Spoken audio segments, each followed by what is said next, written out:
Bon, mon histoire, vous la connaissez. Voilà, moi j'ai 40 ans. Je l'ai dit sur plusieurs plateaux. On est cette génération à la fois sacrifiée, qui a subi crise sur crise. Depuis que je suis gamin, la France va mal. On nous prend de plus en plus de sous. On a de moins en moins. L'école va mal. Les hôpitaux vont mal. L'institution française va mal. Tout le monde va mal. Ça fait 40 ans que je vis là-dedans. Génération sacrifiée. Puis on a la génération polluée. On s'est pris le bisphénol A dans les biberons, on s'est pris le phthalate dans les jouets qu'on jouait par terre sur des sols amiantés. On s'est pris Tchernobyl. Écoutez, Pro, il a fait le tour, mais apparemment, en tout cas, on s'est pris Tchernobyl. On est cette génération-là. Cette génération-là, on l'a bouffée, on l'a prise. Et moi, j'en veux plus pour mes enfants. J'en veux plus pour ma gamine. J'en veux plus pour vos enfants. Parce que ça suffit. On n'en peut plus. Donc j'ai décidé de me lever. J'étais sur mon canapé. Et moi, je faisais comme tout le monde. Ma télé, mon canapé, je m'en fous de mon voisin. Mais quand je voyais la télé, je disais, putain, c'est pas possible. C'est pas normal. Et je me disais, mais je suis tout seul.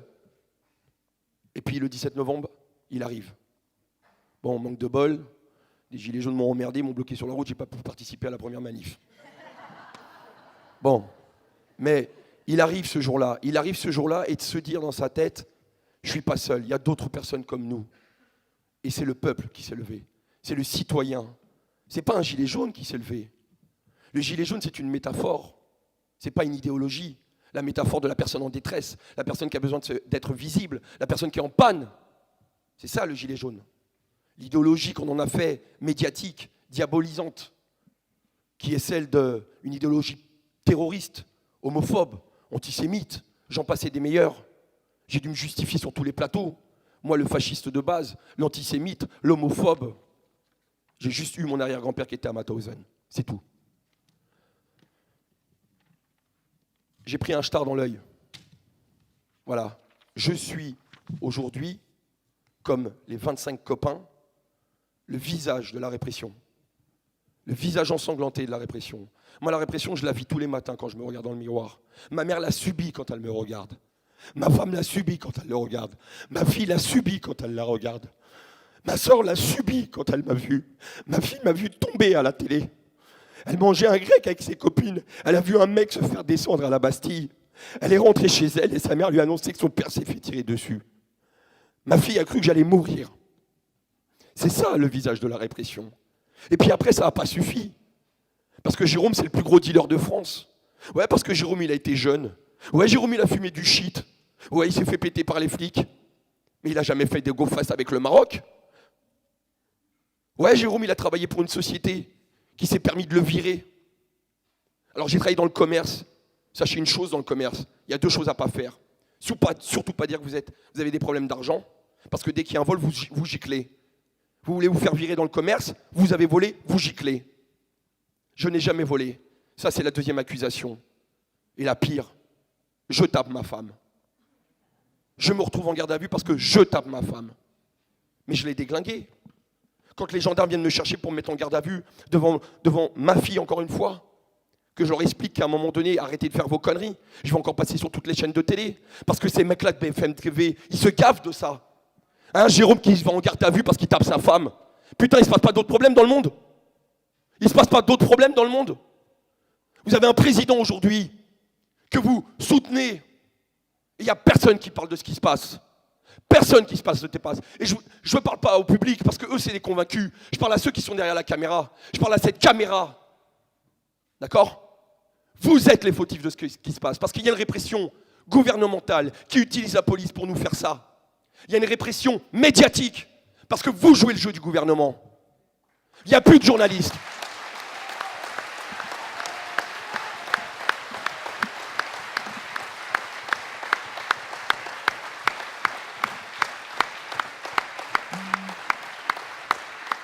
Moi, je suis de nationalité française. Je suis binational. D'accord ? Putain, je suis désolé.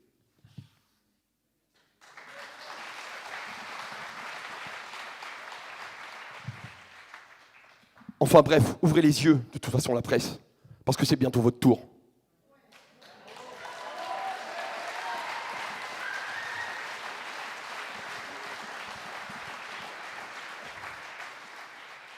Parce que moi, je vais vous dire, tous les soirs, toutes les nuits quand je me couche, je dors peut-être que d'un œil. mais je dors sur mes deux oreilles et en pleine conscience.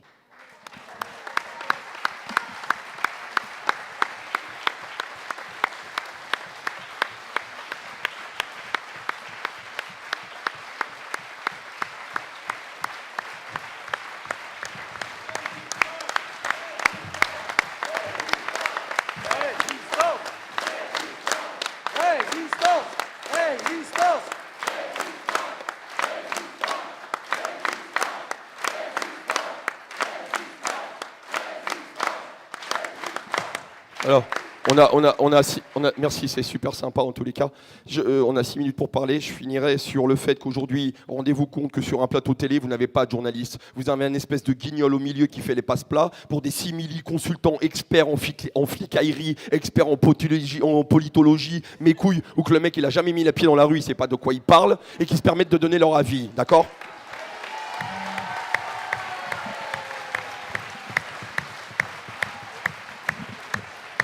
Alors moi, mon avis, je le donne. Je vous le dis, il y a les violents, il y a les pacifistes. Et un jour, il y a un mec en costard-cravate qui vient m'emmerder avec une question de merde. Monsieur Rodriguez, j'ai bien peur que vous fassiez partie de la 3e catégorie. Laquelle ? Celle du pacifiste qui comprend. Quoi lui répondre à ce mec ? Viens de prendre un LBD dans la gueule, garçon. Tu vas voir si tu comprends pas. Viens de prendre une tarte dans la tronche. Il y a les chrétiens, ils en prennent une, ils vont me donner la 2e. Mais moi, la 3e, je gifle aussi. D'accord ?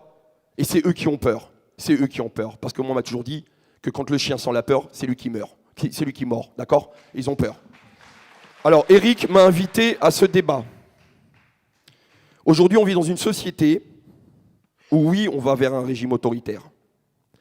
Parce que moi, j'ai rencontré des petits vieux, sans être péjoratif. J'ai beaucoup d'amis retraités.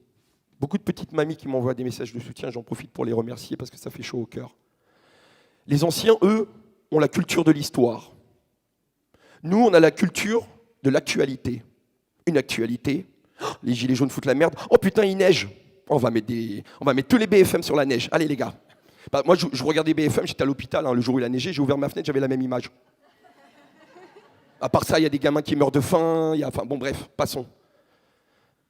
Les vieux ont la culture de l'histoire. Moi, j'étais gamin, j'ai fait les concours à la FNDIRP, Fédération Nationale des Déportés Internés. Je les ai gagnés. J'ai été à Oradour-sur-Glane avec des maquisards, des résistants. D'accord ? Ceux qui ont l'histoire. Et quand vous avez des papis qui ont 85 ans, qui viennent me dire merci, moi déjà ça me tue qu'on me dise merci, mais qui vous racontent, et je prends pour exemple aussi mon propre grand-père, le parallèle entre ce qu'ils ont vécu et ce qu'on est en train de vivre. Cette montée en puissance, cette odeur nauséabonde, quand on a insufflé ces gouvernements et ces politiques, eh bien ces vieux-là la sentent, parce qu'eux en connaissent l'odeur, parce qu'ils l'ont subi, parce que pour certains c'est marqué dans leur peau. Donc oui, on y va. Je finirai par, quand j'ai eu Eric au téléphone, parce que moi je suis franc et j'aime bien dire les choses et être transparent, je lui ai dit, mais vous en pensez quoi ? On va vers une dérive autoritaire. Alors je vais piquer un peu, parce que vous me connaissez.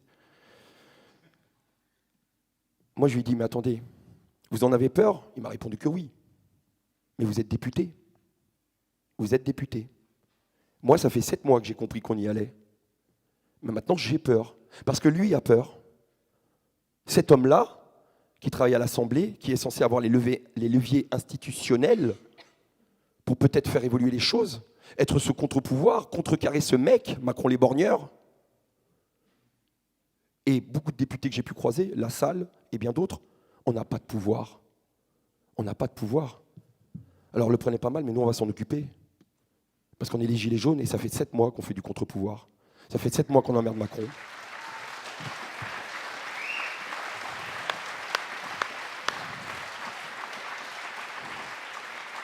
Je rejoins ma collègue, et sur ce que tu as dit sur la Ve République, j'apprends, et je viens d'apprendre. Ouais, je suis d'accord avec toi. Passons à autre chose. Donc, merci en tout cas de m'avoir écouté. Et juste une chose, on ne porte pas le même maillot, mais on transpire tous pour la même chose.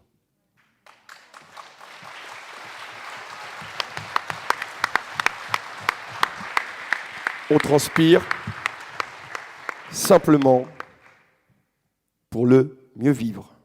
Le pouvoir d'achat, c'est un concept marketing médiatique qui vous fera acheter des télés. Le mieux vivre, c'est un concept humain qui fera en sorte que vous puissiez bien vivre. C'est là la différence. Merci. Merci Jérôme.